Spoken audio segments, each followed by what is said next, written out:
وحشی بن حرب رضی اللہ تعالیٰ عنہ بیان کرتے ہیں کہ صحابہ کرام نے عرض کی اللہ کے رسول صلی اللہ علیہ وسلم ہم کھاتے ہیں مگر سیر نہیں ہوتے. آپ نے فرمایا شاید تم الگ الگ کھاتے ہو. انہوں نے کہا جی ہاں. آپ نے فرمایا مل کر کھایا کرو. فاجتمعوا علی طعامکم. کتنی پیاری نصیحت ہے, کتنی پیاری بات ہے جسے آپ بھی لوگوں تک پہنچا سکتے. بسم اللہ پڑھ کر شروع کیا کرو, تمہارے کھانے میں برکت نازل ہوگی. دو باتیں ہیں برکت کا سبب بننے والی, مل کر کھانا اور بسم اللہ پڑھ کر کھانا. اس حدیث سے پتا چلتا ہے کہ جو کھانا کھاتا ہے مگر سیر نہیں ہوتا اسے کیا کرنا چاہیے. اس کے بہت سے اسباب ہیں. پہلا سبب یہ ہے, یعنی سیر نہ ہونے کے پہلا سبب یہ کہ انسان بسم اللہ پڑھ کر شروع نہیں کرتا. ضرور دیکھیے گا جب جب آپ کی بھوک بڑھ جائے, جس کی وجہ سے شیطان بھی کھانے میں شریک ہو جاتا ہے اور برکت اٹھ جاتی ہے.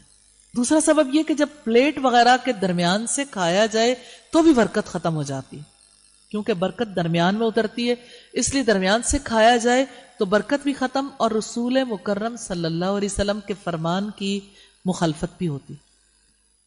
تیسرا سبب یہ ہے کہ الگ الگ ہو کر کھانا تناول کرنا, کیونکہ جب ہر بندہ الگ الگ کھانا کھائے گا تو ہر ایک کے لیے الگ برتن ہوگا جس میں اس کو کھانا پیش کیا جائے گا.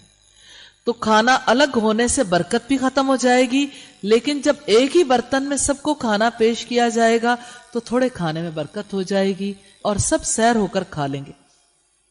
اب یہاں پر یہ بات بڑی خاص ہے. الگ الگ کھانے سے کیا مراد ہے؟ ہو سکتا ہے سم ٹائمز ایسا ہوتا ہے سب لوگ ایک جگہ بیٹھ کر اپنے الگ الگ برتن میں کھاتے. یہ جو کھانا اجتماعی طور پر کھانا ہے, اس سے مراد یہ ایک برتن میں کھانا. تو جب الگ الگ برتنوں میں کھانا لیا جاتا ہے اس کو دو لوگ بھی کھا سکتے ہیں. ایک برتن میں ایک اکیلا کھا سکتا ہے, اس میں کوئی حرج کی بات نہیں. بات برکت کی ہے کہ جب اکٹھے کھاتے ہیں تو برکت ہوتی ہے, جب الگ الگ کھاتے ہیں تو برکت اٹھ جاتی. اور جب اکٹھے کھانا ہو تو بہت مشقت بھی ہوتی ہے. مشقت ایسے ہوتی کہ جب ایک ڈش میں 15 لوگوں نے کھانا, تو کم افراد ہوں یا زیادہ, اکٹھے کھانے سے برکت ہوگی اور الگ ہو کر کھانے سے برکت ختم ہو جائے گی.